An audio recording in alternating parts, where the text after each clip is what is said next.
One of the largest flooring companies in the country now facing a lawsuit right here in Indiana.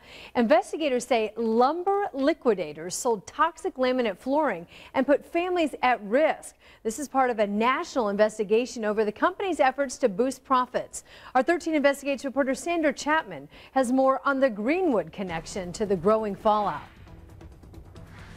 You know, a lot of us today, they've got kids, dogs. Laminate is a great choice for that. On its website, Lumber Liquidators says it cares too much to sell anything but the safest and highest quality flooring.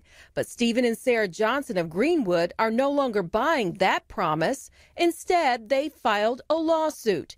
They want the nearly $5,000 in laminate flooring they purchased from the Greenwood store ripped out and replaced after a 60 Minutes report revealed toxic levels of formaldehyde in boards manufactured in China and sold all across the U.S. The results were shocking. We investigated and decided that a class action lawsuit needed to be filed to protect Indiana consumers from this flooring. Attorney Lynn Toops represents the Johnsons. She says Sarah is worried about the safety of her family because formaldehyde can cause respiratory problems and cancer. She doesn't know what to do. She's in a panic. You know, she's obviously very concerned for her small children and her son with asthma. Some of the testing levels reported were 13 times the acceptable amounts based on strict laws in California.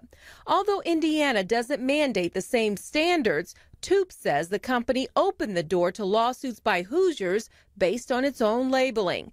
Take a look at the Johnsons label for the Kensington Manor Sandy Hills Hickory laminate. It reads, California Phase 2 compliant for formaldehyde. Lumber Liquidators promised on every box of flooring sold that it would comply with these strict formaldehyde admissions out of California, and the testing has shown that they don't. That's a promise that Lumber Liquidators made to Hoosiers. At least 30 different laminates tested high with dangerous levels of formaldehyde, and now lawsuits are cropping up across the country and here in Indiana. We want to provide a complete recovery for these consumers. Toops says some independent testing will be done on the Johnsons' flooring. This lawsuit is seeking class action status as the number of homeowners impacted is expected to grow. Now, it's likely the cases will eventually be consolidated nationwide. That process hasn't started just yet. For now, the lawsuits will seek damages in individual state courts from a company that's already lost $300 million of its value on the stock market.